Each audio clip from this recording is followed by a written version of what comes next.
These kinds of programs, if you think about it, if you roll those 5 principles together, that we need to shape the environment, that the most disadvantaged children need the most supports, that earlier is better but it's never too late to intervene, that complex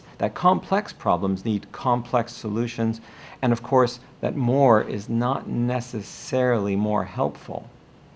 then we begin to think about how we can actually design school-based interventions. And we begin to understand that, in fact, what children need is a consistent attachment to a particular individual. Some of the programs that stand out for me are ones that provide children in school with an advocate, a mentor, someone who follows them, who knows whether or not they've shown up, who's willing to pick up the phone or even better, get in their car and drive to the child's door and knock and wake them up.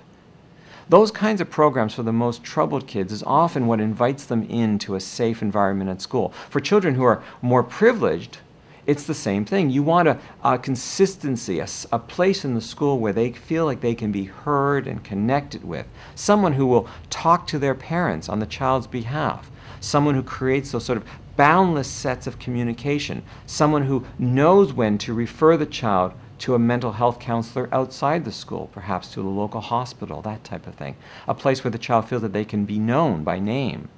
and get many of their psychosocial needs met, including, of course, their learning needs.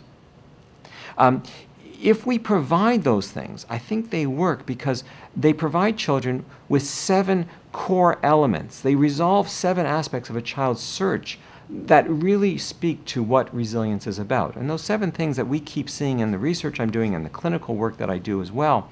are that first and foremost, of course, children want relationships. That's an obvious one. They want relationships with their teachers and in a pro-social way with their peers, as well as their parents and other community members. Through those relationships, they also want to find an identity that is very powerful, something that they can carry with them, that they look in the mirror and they like who they see. Often with those identities come experiences of power and control, what's also known as self-efficacy, the notion that I have a sense that I can control my world around me. Following on that, we also see a lot of evidence that children want to be treated fairly, that they need to experience social justice, no matter who they are, no matter how different they are than whoever is around them. They want to know that they're accepted for their different abilities, whatever their sexual orientation, whatever their ethno-racial background. They want to know that they belong in their school. They, of course, want access to material resources. They need to have the right clothing, the books, the basics of what they need to be in school and to be well. They need to show up and be fed. They need to have enough of a breakfast to be able to focus on their studies.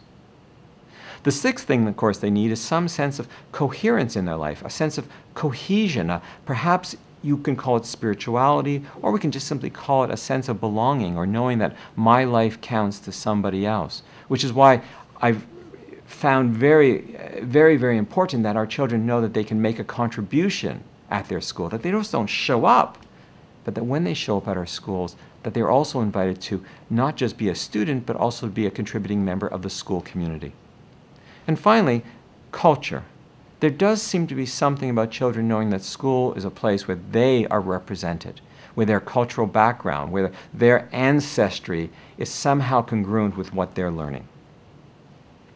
All of those things, whether a child is from a very privileged background or from a background that is far more disadvantaged,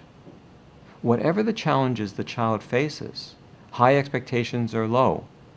what we know is that children do well when they have those 7 things going on in their life, when they know that they have the relationships to sustain them, that bring them a powerful identity, that they have an experience of being able to control their world, a sense of social justice and being treated fairly, access to whatever they need in terms of the resources to thrive, a sense of belonging, cohesiveness, maybe even spirituality, and finally, of course, a sense that their culture is present in the school. When we give children those things, very clearly we're going to be giving them an environment which they can be resilient in. If we think back to Lisa, while she's standing there on the desk talking to all of these other kids, and all of a sudden she is the center of attention, it may not be the most pro-social way that a child expresses her identity secures for her powerful relationships, or senses that she's finally being treated fairly and as a leader, making her own contribution to a school that she feels all of a sudden that she belongs in. And it may not be the most acceptable way for a child to express that, but it is a desire that was expressed. And when we find substitutes for Lisa, when we offer her ways to navigate and negotiate in more socially acceptable ways, when we see our schools as a place that facilitates resilience, I believe that will make environments wonderful places for children like Lisa to grow and to feel secure, and ultimately to secure for themselves a life trajectory that is more good than bad.